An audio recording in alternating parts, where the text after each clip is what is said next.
출애굽기 27장 우리 함께 공부하도록 하겠습니다.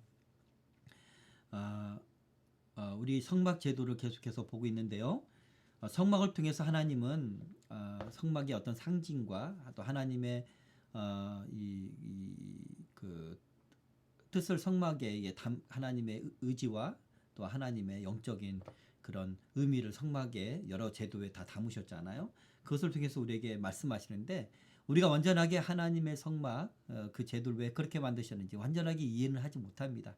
천국 가면 알게 되겠죠. 그러나 우리가 오늘 성경 공부를 통해서 하나님의 뜻이 무엇인지 또한 이 성막을 공부하면서 성막의 제도와 여러 성물 이런 것을 공부하면서 하나님과 우리 사이를 다시 한번 영적인 어떤 깨달음이 있기를 바랍니다.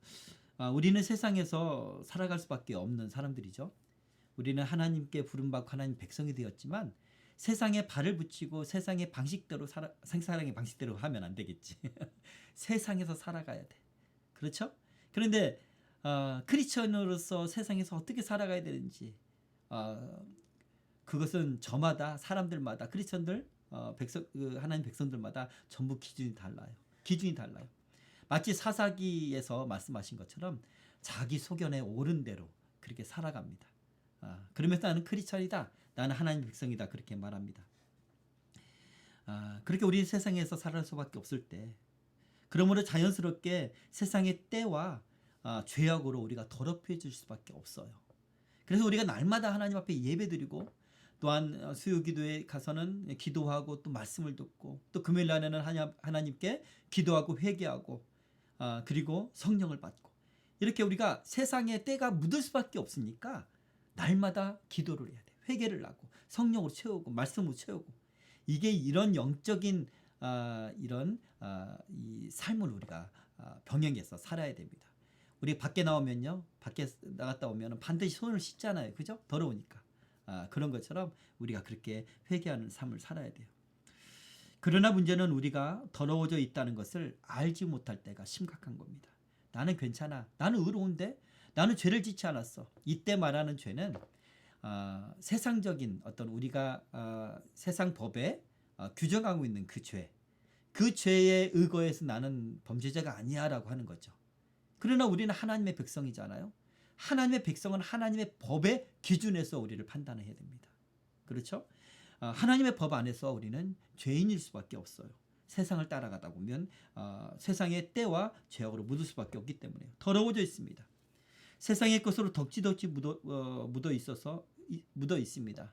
심각한 것은 그것을 알지 못하고 그것을 인정하지 못했을 때 심각한 거예요.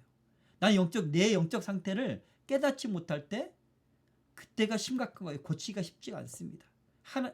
그런데 내가 죄인이란 걸, 내가 더럽다는 것, 거룩하신 하나님 앞에서 내가 정말 물로도 불로도 씻고 태워도 안 될 듯한 그런 죄가 있다라는 사실을 깨달을 때 회개의 역사가 있는 거예요.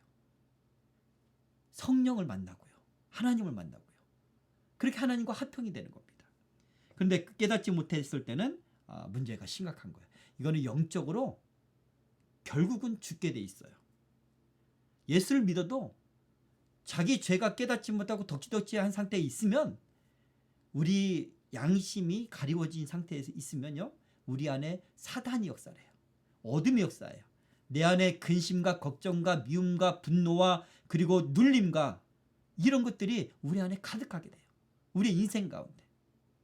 결국은 나중에 믿음까지 잃게 될 수 있어요. 그렇죠? 그렇기 때문에 우리는 날마다 주님 앞에 회개하며 나가야 됩니다. 우리의 모습을 돌아보고 내가 얼마나 죄된 모습인지 돌아보고 그러나 죄에 집착하지 마세요. 예수님이 우리의 죄를 덮으셨으니까. 우리는 예수님으로 말미암아 예수님 믿는 사람들은 무조건 천국에 가요. 그러나 이 땅을 살아갈 때 그 죄를 덕지덕지 가지고 있으면 우리가 영적으로 고통스럽다는 거죠. 그렇죠? 사단이 원하는 대로 산다는 거죠. 눌리며 산다는 거죠. 자, 나의 영적 상태에 대해서 자각하지 못하고 있을 때 우리의 영적 생명력은 죽어갈 수밖에 없습니다. 그렇다면 우리가 어떻게 내 영적 상태를 알 수 있을까? 자각할 수 있을까요? 어떻게 그 자각을 해야 회복할 수 있는 기회가 돼요. 그죠? 하나님 앞에 나가고 회개할 수가 있으니까. 어떻게 하면 내가 죄인이란 것을 깨달을 수 있을까? 그것은요, 결론적으로 하나님을 바라보면 돼요. 하나님의 거룩하심을 바라보면 됩니다. 하나님 말씀, 또 거룩한 하나님의 성령, 이것을 바라보면 내가 죄인이란 걸 깨닫게 돼요. 그래서 우리가 찬양할 때, 말씀을 들을 때, 기도할 때 내가 자각이 되는 거예요. 내가 얼마나 더러운지, 내가 죄인이란 걸 깨닫게 되는 거예요. 깊게 그렇게 하면 그랬을 때 회개가 터집니다. 자, 결론적으로 하나님의 거룩하심을 바라볼 때 우리의 모습이 보이기 시작하는 것입니다. 오늘 27장 제목은 바로 주제는 바로 이와 관련된 이야기입니다. 27장의 구조를 한번 살펴볼게요. 네, 출애굽기 25장부터 31장까지 이제 성막 제도에 대해서 하나님 말씀하고 있습니다. 그렇죠? 1절부터 8절까지는요. 제단에 관한, 그러니까 번제단이에요. 제단에 관한 규례를 말씀하고 계시고요. 9절부터 19절은요.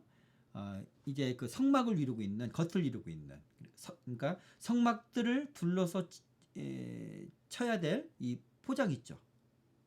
예, 울타리. 예, 요것에 관한 규례에 대해서 말씀하고 있고요. 20절부터 21절 두 절은 등불을 관리를 하라고 주님께서 잘 관리하라고 말씀하시는 내용입니다. 이 성막이라고 하고 회막이라고 해요. 회막은 이제 제 백성들이 모인다고 해서 회막이라고 합니다. 모이는 회라고 해서. 근데 이제 성막이라고 하는데 우리가 오늘 봐야 될 것은 여기 그 성소 바깥에 있는 뜰에 있는 번제단 제도에 대해서 주님께서 말씀하시고요. 그리고 두 번째는 흰색으로 되어 있는 울타리 있잖아요. 세마포로 이제 쳐진 울타리인데 이 제도에 관한 것과 그리고 이제 등불에 관한 그런 이야기입니다. 자, 번제단 한번 보세요. 번제단이 성소 안에 있는 것은요. 실내에 있는 것은 황금으로 하나님이 이제 조각목으로 만들고 황금으로 이렇게 감싸게 했죠. 근데 이제 바깥에 있는 것은요. 저기 보면은 번제단이 있고 그리고 성막으로 들어가는 그곳에 물두멍이 있잖아요. 이것은 노수로 쳤어요. 노수로. 특별히 번제단은 조각목, 이제 아카시아 계열의 나무죠. 요 조각목으로 만들고 그리고 노수로 이제 씌웠습니다. 근데 번제단에 보면 번제단 안에 이렇게 그물 같은 거, 그물망 여기서는 안 보이는데 그런 것도 놓고요. 번제단이 꽤 높아요. 1m 30이 넘어요. 그리고 그 안에 깊숙한 곳까지 또 이제 재물을 넣어야 되기 때문에 높게 올라가야 돼요. 그래서 아마도 성막이 있는 동안에는 이렇게 흙으로 이렇게 이제 올라갈 수 있는 계단을 만들어서 했을 것입니다. 자, 이것을 잘 기억하시고 오늘 공부하도록 하겠습니다. 번제단, 제단의 고고학적 발견에 대해서 말씀드리겠습니다. 여러 고고학 학자들이 이제 각 지역별로 또 이제 민족별로 제단들이 이제 있는 것이 발견되었는데 성경에서 첫 번째 등장하는 기록하고 있는 제단은 바로 아벨이 하나님 앞에 제사 드릴 때 쌓았던 그런 제단이죠. 아벨의 제사가 그 희생 제사에 대한 첫 번째 기록이다. 아벨의 제사, 문장이 좀 이상한데, 그 아벨의 제사는 희생 제사였었죠. 그죠? 가인의 제사는 곡식을 거두고 이제 드리는 제사였지만 아벨의 제사는 양을 희생한 피로 드리는 피와 기름으로 드리는 그런 제사였다. 어쨌든 이 제단은 첫 번째 기록은 아벨인데요. 학자들은요, 이 아담이 범죄하고 나서 희생 제사를 드렸을 것이다라고 추정도 합니다. 왜냐하면 이제 아담이 범죄를 하고 나서 가죽옷을 하나님 입히셨다고 했잖아요. 그죠? 그것이 최초의 희생 사건이거든요. 그 희생은 말미암아 죄로 말미암은 부끄러움을 가렸잖아요. 그래서 이때 아마 뭐 하나님께서 그렇게 제정하셨는지 모르겠는데 그렇게 추정하기도 합니다. 자, 희생제사는 인간의 역사와 더불어 시작했죠. 그리고 그 희생제사를 드렸다는 흔적들이 유적으로 많이 발굴돼요. 뭐 다른 여러 대륙들에도 발견이 되죠. 근데 이제 이게 우상의 나중에는 이게 타락하고 왜곡되어서 우상신에게 드리고 또 희생양이 아니라 심지어는 이 사단이 받으니까 인신제사를 드리고 그렇잖아요. 그죠? 그렇게 희생제사를 드렸다라는 거고요. 기원전 3000년경으로 추정되는데 무기또의 제단이 이렇게 돌로 이렇게 쌓여진 그런 제단이 발견됐고요. 기원전 2000년경으로 추정되는 때에 이제 돌과 자갈로 만든 원형 제단이 발견됐다고 해요. 근데 이것이 특별히 의미가 있는 것은 이 제단이 신전 안에 있는 것이 아니라 신전 밖에 있었다. 그러니까 하나님의 성막의 이 제단을 말씀하실 때 성전 밖에 있었잖아요. 그죠? 성경 뜰에 있었던 것처럼 그렇게 되어 있다. 또 하나는 제단에 오르는 계단 네 개의 사단의 계단이 있었다. 그래서 유사점을 이렇게 발견했다고 합니다. 자, 근데 다른 것은 하나님이 말씀하신 이 번제단은 정사각형이에요. 예, 그런데 요 제단은 원형으로 이렇게 그 당시 유행에 따라서 아마 그렇게 만든 것 같아요. 자, 예루살렘 서쪽 약 21.8km 지점에 사라의 돌 제단이 있다고 하는데요. 사사시대에 만들어진 걸로 추정을 하고요. 어떤 사람은 삼손의 아버지가 마누아죠. 여호와의 사자를 만나고 그때 제단에 이제 제물을 드리잖아요. 여호와의 사자가 그때 그때의 제단이다라고 주장하는 사람도 있습니다. 자, 이렇게 지방마다 제단 규격이 다양해요. 그렇지만 하나님께서 모세에게 주신 규격과는 정확하게 일치하진 않지만 어느 정도 이스라엘 지역에 있는 그런 제단은 어떤 그런 흔적들이 있다. 뭐 네모나게 되어 있거나 그리고 아까는 이제 원형으로 되어 있긴 하지만 이렇게 단이 이렇게 올라갈 수 있게 되어 있고 또 성전 밖에 있었다는 것. 자, 제단이 당시에 하나님이 말씀하신 그 제단이 당시의 표준이었다는 사실을 우리가 생각할 수가 있겠습니다. 자, 여기가 무기또에서 발견된 제단이에요. 원형이죠. 원형이 아니라 무기또는 네모나요. 이렇게 보면 원형 같은데 네모난 제단인 것 같습니다. 그죠? 이렇게 돌로 쌓여졌다고 합니다. 자, 제단할 때 단의 원어 히브리어 원어가 뭘까? 메즈베아의 발음이 정확하게 억양이 맞는지 모르겠는데 이 단어는요 원래 짐승을 잡아 희생을 드리다, 잡아서 희생을 드리다는 뜻의 자바의에서 유래된 그런 단어라고 합니다. 그러니까 이제 히브리인들의 기본적인 제사가 희생의 제사라는 거죠. 짐승의 피를 잡아서 희생을 드린 그런 제사, 원래 제사는 그랬다는 것을 우리가 알 수가 있어요. 그러기 위해서 단을 쌓았다는 거죠. 네. 자, 인간이 죄를 지었으므로 죽어야 되지만 제물이 이를 대신하여 죽게 되는 그런 희생 제사가로 드렸다. 그것이 기원이 됐다는 것을 암시하고요. 나중에는 그것이 이제 범위가 넓어져서 신에게 바치는 모든 제물의 형태 이것을 그 단에서 드렸다는 것을 또 알 수가 있습니다. 우리가 이스라엘 백성들도 희생제사뿐만 아니라 뭐 여러 소재로 드리고 이렇게 드리잖아요, 그죠? 그런 것처럼. 자, 여기가 이제 이 상이 있죠. 저 위쪽에 저기 보면 위쪽에 번제단이 일부 보이죠. 예, 번제단은 올라갈 수 있는 곳도록 이렇게 흙을 쌓았고요. 이쪽 상에서 오른쪽 그림에 보면 상의 위치를 알 거예요. 여기서 이제 짐승을 잡습니다. 그리고 오른쪽 그림이 좀 더 이제 좀 현실에 맞게 만들어졌는데 이렇게 올라갈 수 있도록 그렇게 만들었다. 예, 울타리까지 한번 보세요. 울타리를 보면 기둥들이 쭉 있고 그리고 고리가 있고 갈고리가 있고 그리고 이제 줄을 해가지고 이제 땅에 12개 박았다는 것을 알 수가 있습니다. 자, 오늘 본문 말씀으로 들어가도록 하겠습니다. 1절부터 8절까지는 이제 번제단, 제단에 대한 규례인데요. 1절 한번 읽어볼까요? 너는 조각목으로 길이가 5규빗, 너비가 5규빗의 제단을 만들되 네모 반듯하게 하며 높이는 3규빗으로 하고. 네. 이 제단은 희생 제물을 불태우기 위한 그런 용도로 이제 제단을 만든 겁니다. 그래서 번제단이라고도 하고요. 또는 놋단이라고 그래요. 놋으로 만들어진 단이어서 놋단이라고 합니다. 다른 지역에서 발견되는 그런 제단은 돌로 이렇게 쌓아서 만들었잖아요. 그죠? 그리고 이스라엘 백성들이 처음에 시내산에 도착을 해서 하나님 앞에 나아갈 때 제단을 쌓은 적이 있죠. 그때 돌로 정으로 깎지 않는 그런 돌을 쌓아서 제단을 만들었어요. 그죠? 원시적인. 그때는 하나님께서 계단은 만들지 말라고 그래요. 왜냐하면 하체가 보이니까.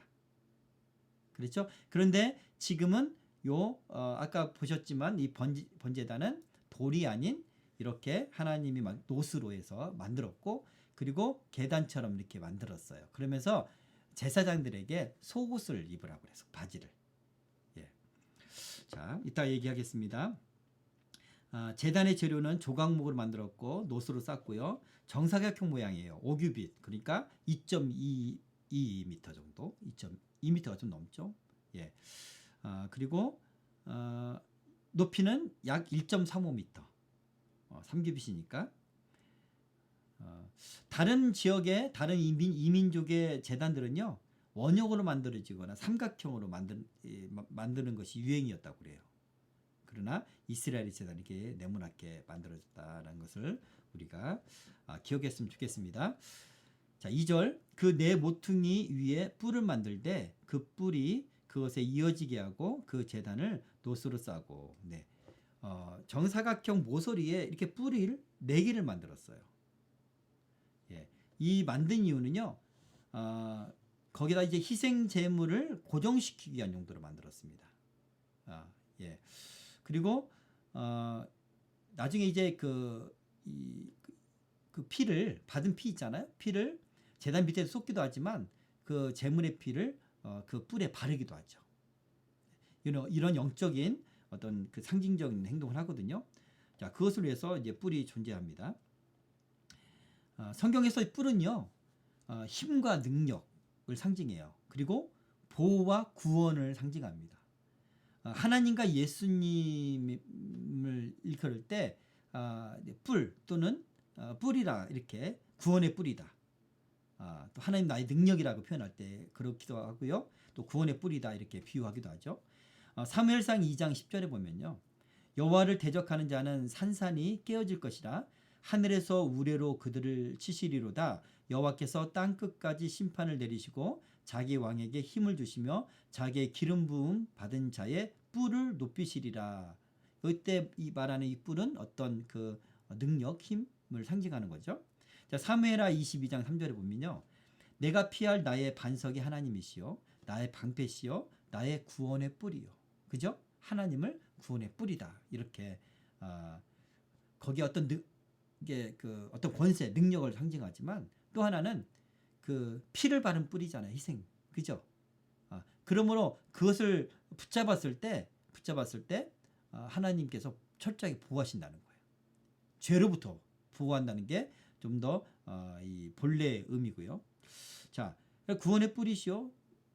그렇게 고백하고요. 레위기서 4장 34절 보면요. 제사장은 그 속죄 제물의 피를 손가락으로 찍어 번제단 뿔들에 바르고 그 피는 전부 제단 밑에 쏟고. 그렇죠? 레위기서에서 그 속죄제를 드릴 때 하나님께서 이렇게 율법에 말씀하십니다. 피를 받은 것을 이렇게 손가락으로 제단 뿔에 바르고 그 다음에 쏟아라 이렇게 말씀하시죠. 그래서 뿔은 특별히 영적 의미가 있어요. 출애굽 시대 이후부터 이 성서의 제단은요, 우리가 부지 중에 실수로 사람을 죽이잖아요. 그럼 그 범죄자는요 이 하나님의 이 그 뿔을 그 잡음으로 인해서 이 제단으로 말미암아 이쪽으로 피신을 했다고 그래요. 왜냐하면 이런 어떤 그 부지 중에 또 그 원하지 않는데 사람 죽게 한 사람을 피할 수 있게 도피성을 제도를 하나님 율법으로 만드셨잖아요. 규정하셨잖아요. 근데 그 도피성은 실제로 광야에서는 만들 수 있는 게 아니에요. 가나안 땅에 들어가서 정복하고 나서 요단 동편과 서편에 3개씩 6개 성을 도피성으로 만들었잖아요. 그죠? 그리고 그때까지는 부지 중에 죄를 지은 사람이 이 제단으로 피했다는 겁니다. 자,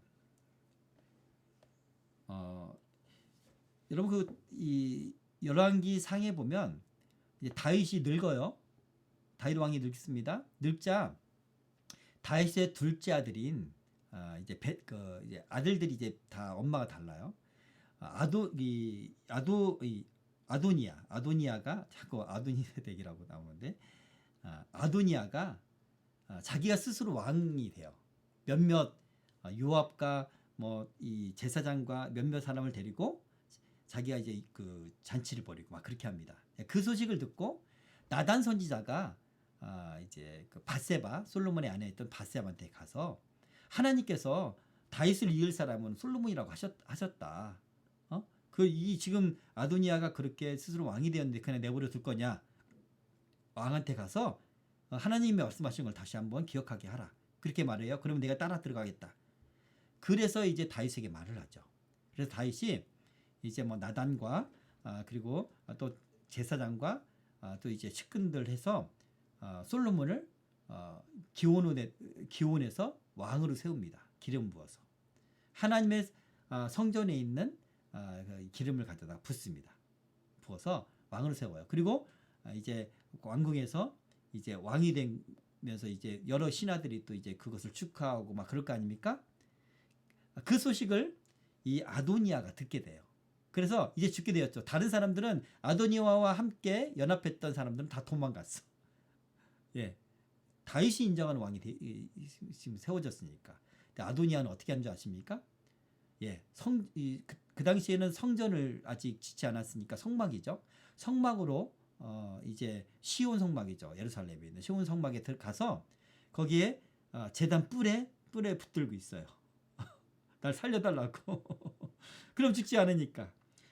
열왕기상 1장 50절에서 51절에 있는데 아도니아도 솔로몬을 두려워하여 일어나 가서 제단 뿔을 잡으니 어떤 사람이 솔로몬에게 말하여 이르되 아도니아가 솔로몬 왕을 두려워하여 지금 제단 뿔을 잡고 말하기를 솔로몬 왕이 오늘 칼로 자기 종을 죽이지 않겠다고 내게 맹세하기를 원한다 하나이다. 솔로몬이 나 안 죽이겠다고 맹세해 달라고 봐서 이 제단 뿔을 잡고 하나님께 기대고 있는 거예요. 하나님 날 보호하신다는 거. 그죠? 이스라엘 백성들한테는 그런 게 있어요. 제단 뿔이 그런 의미가 있습니다. 우리가 정말 범죄 가운데 있고 죄를 지었거나 그런 영적으로 문제가 있을 때 우리는 이 제단뿔을 잡는다는 건 뭡니까? 바로 희생의 피가 발라진 거잖아요. 예수님을 의지해야 돼. 예수님만 잡아야 돼. 그러면 그 누구도 공격할 수 없어요. 그 누구도 우리를 정죄할 수 없습니다. 사단도 정죄할 수 없고요.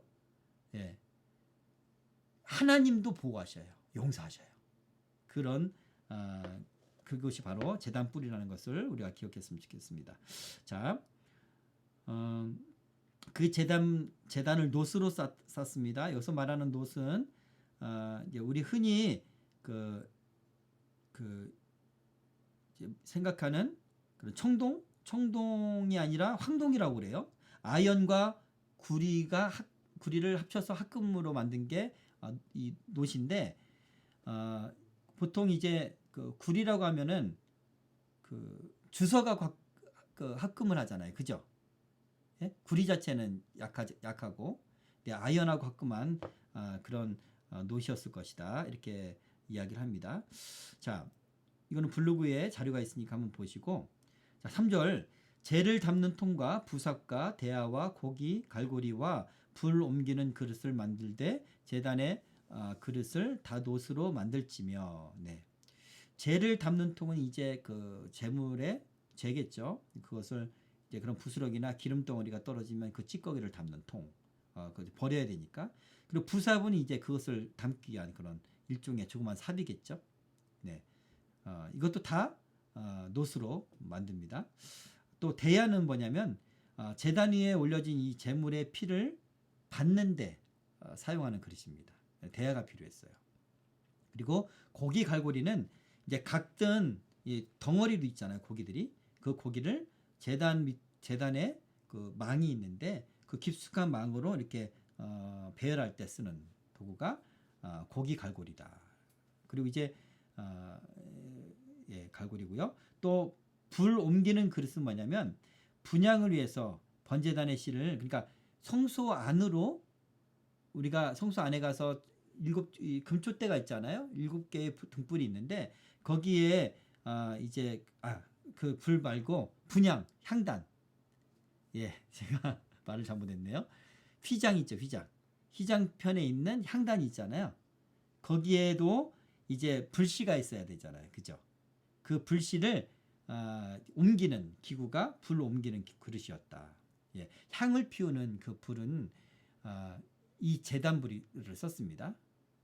이 제단 불은 하나님의로부터 하늘로부터 내려온 불이잖아요. 그죠? 성령의 불이에요. 그 성령의 불을 성소 안에 있는 불씨로 삼았다는 것을 우리가 기억했으면 좋겠고요. 이 불 옮기는 그릇을 향로라고도 부르고요. 불동 그릇이다 이렇게 부르기도 합니다. 자, 4절 제단을 위하여 놋으로 그물을 만들고 그 위 네 모퉁이에 놋 고리 넷을 만들고 그물은 제단 주위 가장자리 아래 곧 제단 절반에 오르게 할지며. 네. 이 그물은 그러니까 재물을 얹을 수 있는, 그러니까 번제단이 높이가 이렇게 이 정도 1.3m 정도 되면 이 중간 정도 딱 걸치게 그 망을, 우리 이런 비유에서 좀 그런데 우리 고기 숯불구이 먹을 때 망을 씌우잖아요. 그죠? 예. 어쨌든 적절한 비유인지 모르겠는데, 자, 그것도 이제 놋으로 만들어졌다는 거예요. 네. 그것을 이제 요 가운데쯤에 그렇게 만들었다는 겁니다. 그물은 제단 주위 가장자리 아래 곧 제단 절반에 오르게 하라 이렇게 말씀했습니다. 그러니까 제단 높이가 130cm 정도 되니까 중간 높이 67.5cm 정도 높이에 걸리게 그렇게 했습니다.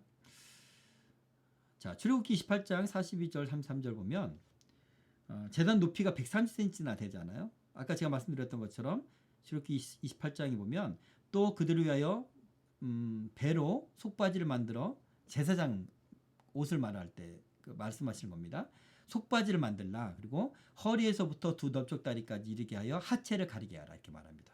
43절 말씀 보면 아론과 그의 아들들이 회막에 들어갈 때나 제단, 그러니까 번제단에 가까이 하여 거룩한 곳에서 섬길 때 그것들을 입어야 죄를 짊어진 채 죽지 아니하리니. 왜냐하면 하체가 드러나면 안 되니까. 네. 하나님이 거룩하신 분인데 하체 자체가 뭐 더럽다는 뜻이 아니잖아요. 그러나 거룩하신 하나님 앞에 거룩한 하나님만 바라보고 그래야 되는데 하체가 드러나 버리면 그 하나님의 거룩하심 훼손된 사람들의 마음 가운데 훼손이 되기도 하잖아요. 그죠? 그래서 하나님이 속바지를 입으라고 명령하십니다.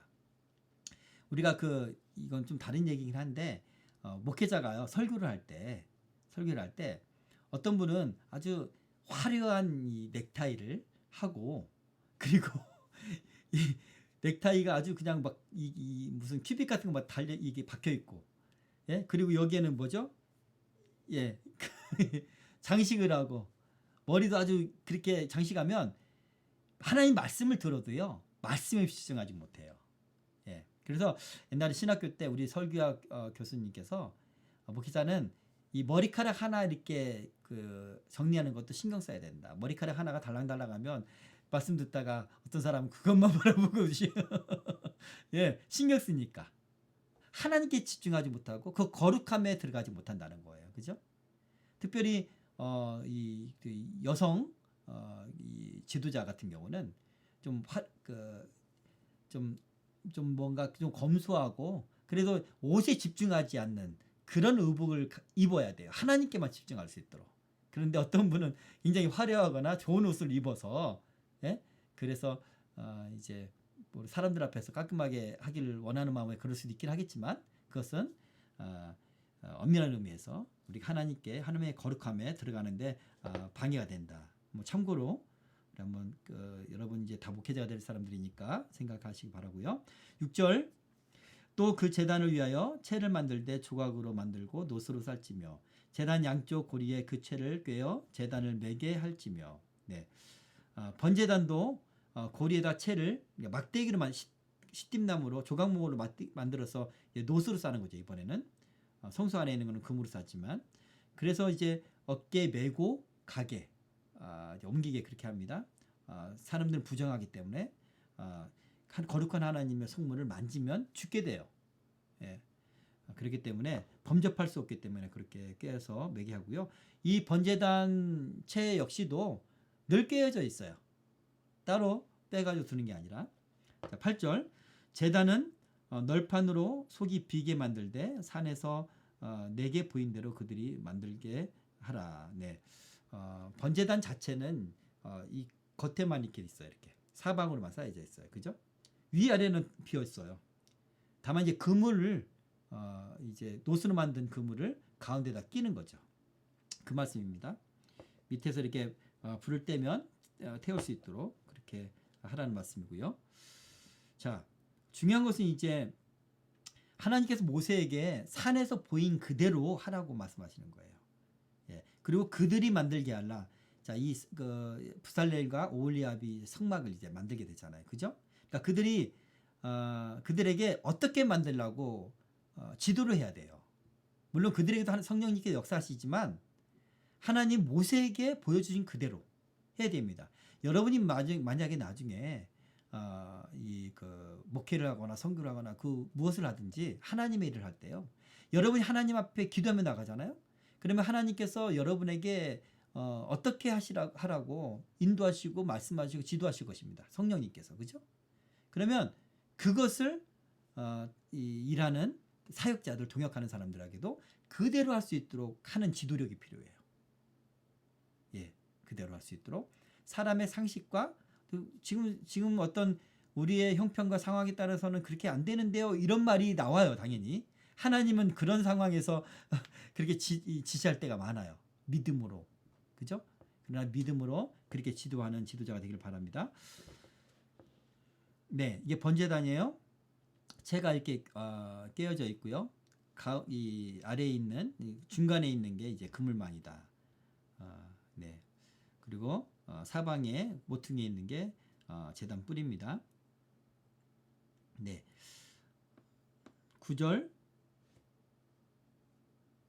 9절부터 19절까지. 네, 먼저 13절까지 제가 읽을게요.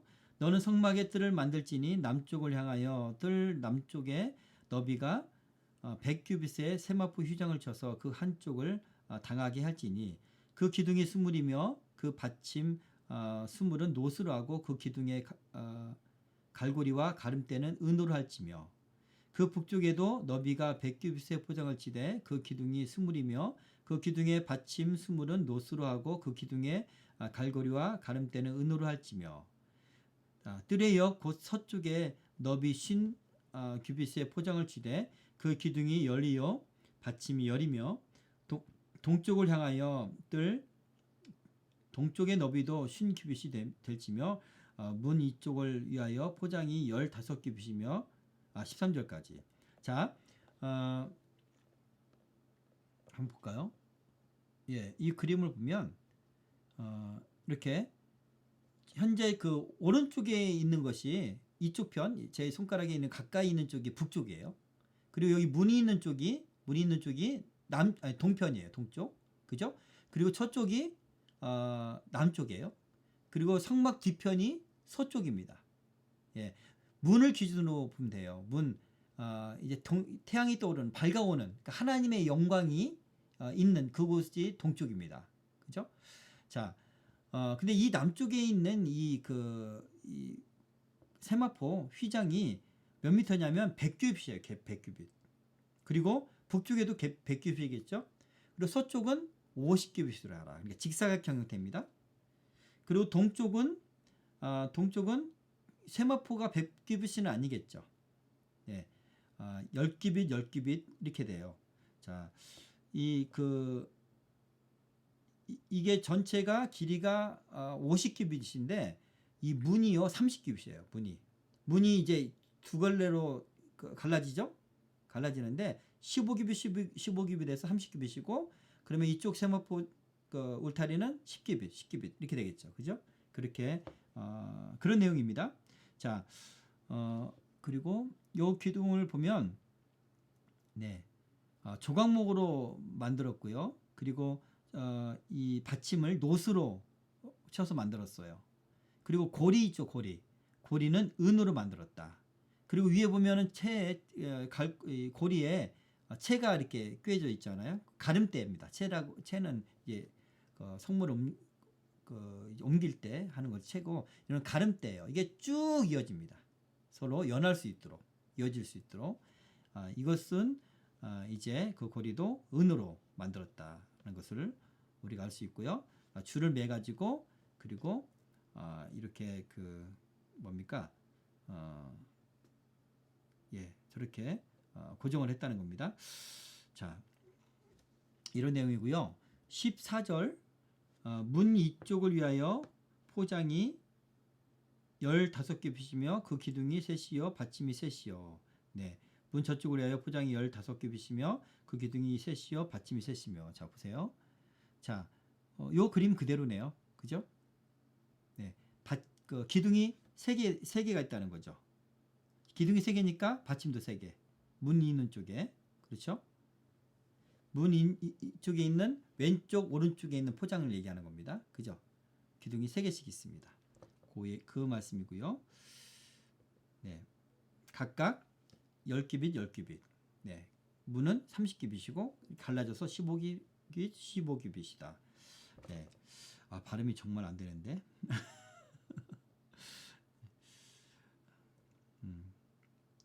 자, 그리고 16절 보면 뜰문을 위하여는 청색, 자색, 홍색 실과 가늘게꼰, 배실로, 순우와 짠 20규빗의 휘장이 있게 할지니 그 기둥이 넷이요 받침이 넷이며. 네, 여기 이제 문을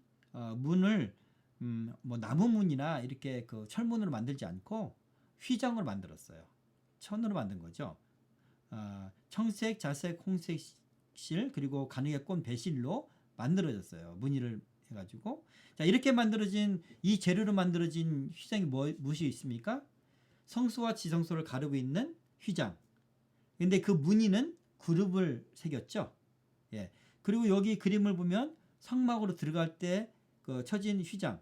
이것도 천으로 만든 겁니다. 이것도 청색, 홍색, 자색실 그리고 가늘게꼰, 배실로 무늬를 손을 넣어서 만들었고요. 그리고 동편에 있는 성막으로 들어가는 문도 이렇게 만들었다라는 것을 우리가 알았으면 좋겠고요. 구분이 확실하게 됩니다. 그죠? 울타리와 문이 구분이 확실히 돼요. 눈이 좀 나쁜 사람도 울타리가 어딘지 아니면 문이 어디 있는지 잘 알아챌 수 있도록 그렇게 비유가 됩니다. 네. 자, 20절, 21절.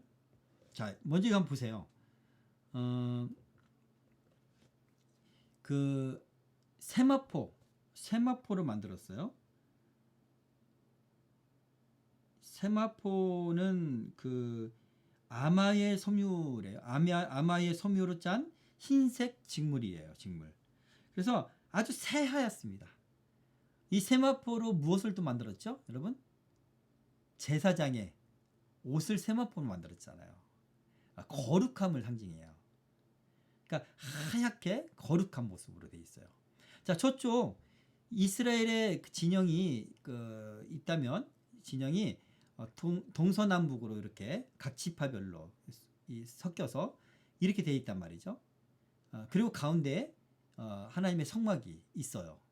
그럼 각 진영에서 하나님을 바라볼 때 무엇이 가장 보일까요? 물론 지붕도 좀 보이고 이렇게 구름기둥도 보이긴 하겠지만 뭐가 보일까요? 하나님께 나갈 때 뭘로 가로막혀 있어? 울타리로 가로막혀 있죠. 근데 그 울타리는 너무나 새하얀 울타리예요. 이 광야는 먼지가 엄청나고 모래바람도 많이 불 거고 많이 다니고 씻을 수 있습니까? 여기서 샤워실도 없을 텐데 그런 자신의 몸과 자신의 어떤 이 삶의 그런 모습을 보면서 너무나 비유가 되잖아요. 그죠? 하나님을 바라볼 때 거룩한 그 새하얀 것을 바라볼 때 하나님의 거룩함을 느낀다는 거예요. 제가 아까 우리 기도했을 때처럼 우리가 내가 더러운 것을 언제 자각할 수가 있냐면 서로를 바라볼 때는요. 서로 우리끼리 바라보면 다 더러우니까 예?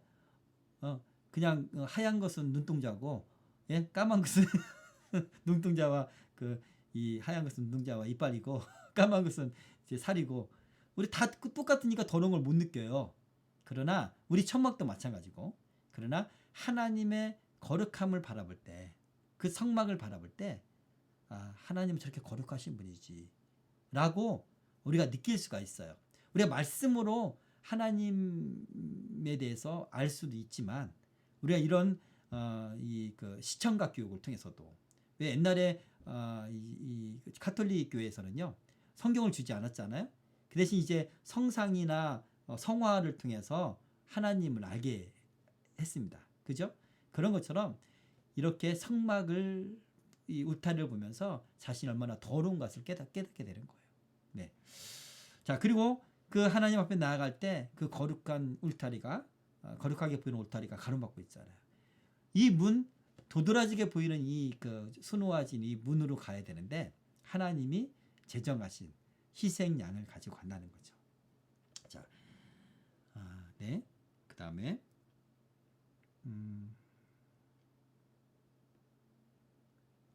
등불 관리에 대해서 말씀드릴게요. 22절인데 읽겠습니다. 너는 또 이스라엘 자손에게 명령하여 감나무로 짠 순수한 기름을 등불을 위하여 네개로 가져오게 하고 끊이지 않게 등불을 켜되 아론과 그의 아들들로 회막안 증거궤 앞 휘장 밖에서 저녁부터 아침까지 항상 여호와 앞에 그 등불을 보살피게 하라. 이는 이스라엘 자손이 대대로 지킬 규례이니라. 네. 등불은요 어떤 등불이냐면 그 금초대 등불이에요. 그 등불은 등불에 담는 기름은요 감람유예요. 감람유는 올리브유를 말합니다. 근데 순수한 기름이래요. 이 순수한 기름은 뭐냐면 우리가 그 이파리나 뭐 다른 불순물이 들어가지 않는 그리고 이것을 또 향품이나 이런 거 섞거나 그러지 않는 그 순수한 것을 말하는데 짜내는 것도요 이 압착해서 짜지 않고요 절구통해서 찧어서 짭니다.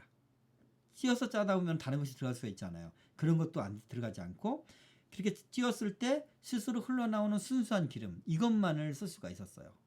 순수한 기름. 네. 그리고 이것을 또 기름을 등불을 위해서 이제 가지고 가서 하는데 등불을 끊이지 않게 켜라 이렇게 말씀하십니다. 이것은 우리가 끊이지 않게 켜라고 해서 온종일 켠다라고 이제 생각하기도 쉽고 그렇게 주장하는 사람도 있지만 성경에서 이렇게 말씀하신 그 말씀 그대로 보면 밤부터 다음날 아침까지 항상 등불을 켜야 돼요. 예, 그래서 성소안을 밝혀야 됩니다. 성소안을 이 황금색으로 환하게 밝히는 그 불은 오직 등불밖에 없어요. 다른 빛은 없어요. 그것으로 밝히라 이렇게 하나님 말씀하십니다. 그것을 밝히는데 회막안 증거궤 앞 휘장 밖에서 저녁부터 아침까지 항상 여호와 앞에 그 등불을 보살피게 하라 이렇게 말합니다. 왜 보살피게? 아주 신경 쓰고 아주 소중하게 조심해서 등불이 꺼지지 않도록 그리고 기름이 떨어지지 않도록 그래야 된다는 말씀이에요. 예. 이것은요 이 등불은 무엇을 상징할까요? 7개의 등불은 바로 요한계시록에 하나님의 보좌 앞에 있는 7등불 바로 성령님 완전한 성령님을 상징해요. 7은 완전수잖아요. 그죠? 성령님의 임재를 상징합니다. 하나님의 성소 안에 성령님의 임재가 가득해야 된다는 거예요. 성령님의 임재. 그 성령님이 항상 임재하시고 충만하게 하시게 하여 우리는 성령 충만하기 위해서는 우리는 다른 불순물이 있으면 안 돼요. 세상적인 가치나 세상적인 어떤 영이 세상을 살아가는 어떤 다른 것들이 들어가면 안 돼요. 부정한 영이나 부정한 생각들 이런 것들이 들어가면 성령 충만할 수가 없어요. 하나님이 원하시는 요구하시는 것은 순수한 거예요. 순수한 기름. 이것을 유지해야 된다는 거예요. 근데 우리가 성도의 몸은 하나님의 성전이 된다고 말씀하시잖아요. 너희 몸에 하나님의 영이 거하시는 성전인 것과 하나님의 영이 너희 안에 거하신 걸 알지 못하느냐. 말씀하시잖아요. 고린도 전서에서 그렇게 말씀하시잖아요. 그죠? 근데 우리 안에 성령님만 거해야 돼야 된다는 거예요. 근데 이게 성령님의 충만함이 끊어지면 안 돼요. 끊어지지 않도록 보살피라 이렇게 말씀하시는 거예요. 오늘날 우리 이 성막이 이 성소가 오늘날 우리 각 개인 성령님이 거주하시는 개인으로 옮겨졌잖아요. 그죠? 그러기 위해서는 우리가 세속적인 거 사랑하지 말고 세상적인 방법으로 살지 말고 세상인 생각에 몰두하지 말고 세상 것을 사랑하지 말고 다른 영이 들어갈 틈을 두면 안 됩니다.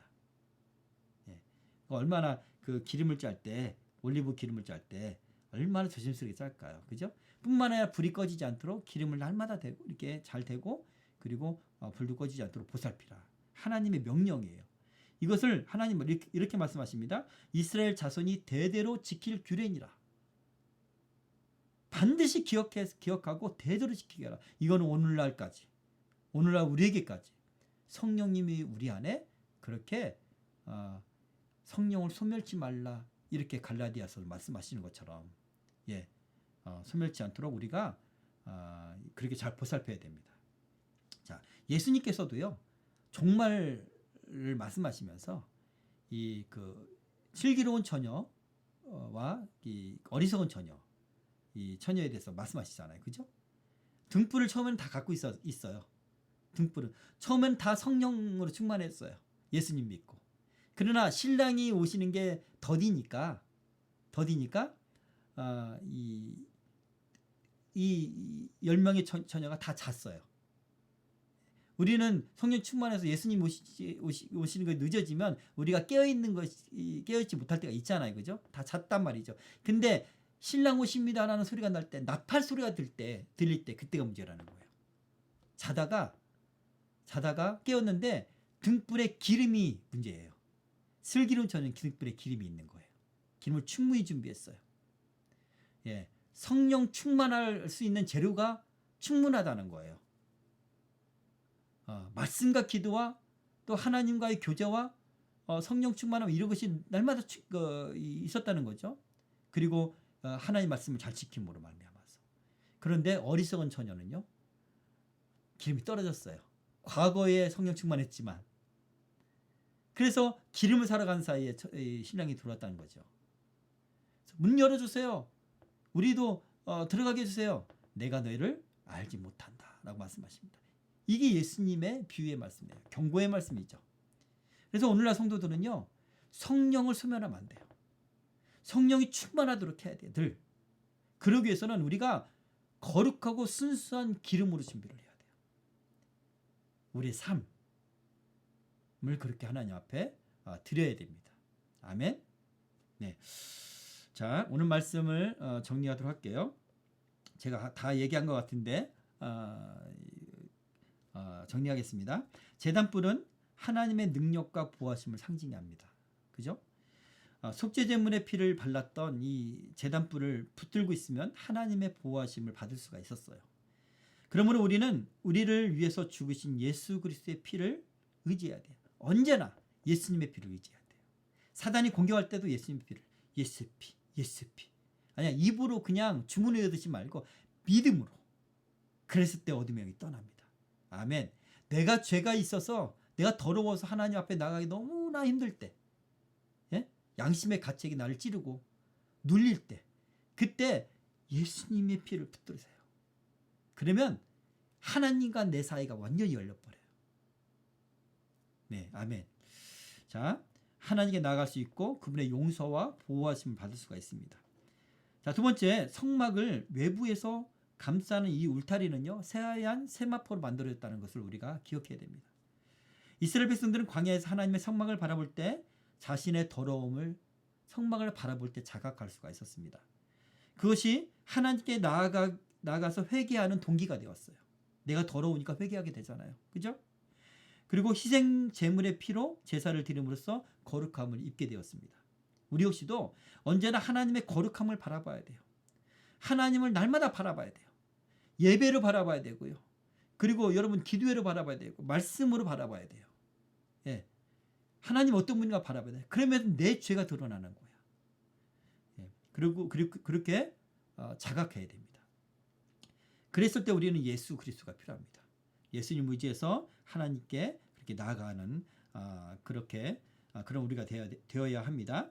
세 번째, 하나님은 이스라엘 자손 대대로 성소의 등불을 잘 보살피라 이렇게 명령하셨어요. 아까 말씀드렸죠. 7 등불은 완전하신 성령님을 상징한다. 꼭 기억하세요. 하나님의 영이 거하시는 성전이 된 우리는 우리 안에 성령이 늘 충만하시도록 해야 됩니다. 여러분, 성령이 충만하지 않으면, 성령이 소멸되면 어떻게 될까요? 그냥 빈 상태로 있을까요? No. 아니에요. 우리 몸은 반드시 어떤 영이든 거하게 돼요. 예수님도 말씀하셨어요. 귀신을 내어 쫓으니까, 그리고 깨끗하게 청소하고 깨끗해졌어요. 근데 이 귀신이 나가서 돌아다니다가 자기가 갈 곳이 없어요. 귀신은요, 사람의 몸이나 짐승의 몸이나 이렇게 걸 곳을 찾습니다. 그리고 들어와서 집을 짓고 살아요. 자기 집이 없으니까 다시 자기보다 더한 7명을 데리고 그 집으로 와보니까 깨끗하니까 들어온 거예요. 예, 우리가 회개하고 예수 믿고 깨끗한 것으로 끝나면 안 돼요. 성령이 주인으로 채워져 있어야 돼요. 아멘? 그러지 않으면 악령이 들어와요. 그러지 않으면 세상이 들어와요. 죄가 들어와요. 반드시 그렇게 다른 주인이 들어온다는 겁니다. 자, 순수한 성령 외에 다른 영이 우리 안에 역사하도록 해서는 안 됩니다. 늘 기도함으로 성소를 밝혀야 합니다. 여러분, 하나님을 떠난 인류는요, 또 하나님을 떠난 그런 세대, 문화와 윤리적인 그런 모습을 보면요, 반드시 어둠의 영이 원하는 일을 해요. 예, 자신의 어떤 윤리적인 기준으로 자기를 잘 지키며 사는 게 아니에요. 반드시 타락하게 되고요. 반드시 영적으로 더러운 일을, 그런 그런 문화, 그런 세상으로 가게 됩니다. 오늘날 우리가 심각하게 깨어서 기도하고 우리가 이렇게 경계해야 될 것이 바로 이거예요. 많은 사람들이 하나님을 떠나고 있고요. 또 교회 다니는 사람조차도요, 명목상의 크리스천이지 날마다 성령 충만함의 삶에서 떠나 있는 사람이 너무나 많아요. 그런 사람들의 마음 가운데 다른 세속의 영들, 세속의 가치관들, 이런 것들이 가득하게 됩니다. 그렇죠? 결국은 사단이 지배하는 세상의 어떤 그런 윤리적인 기준과 그런 어떤 타락상으로 가득하게 된다는 거예요. 이것을 위해서 우리가 기도해야 되고요. 저와 여러분이 스스로 이렇게 성령 충만한 삶을 살 뿐만 아니라 교인들도, 많은 주의 백성들도 그렇게 올 수 있도록, 그렇게 바꾸는, 그렇게 치유하는 그런 지도자가 되었으면 좋겠습니다. 아멘. 그렇게 되길 축복합니다. 네, 이것으로 우리 출애굽기 27장 공부를 마치도록 하고요. 예.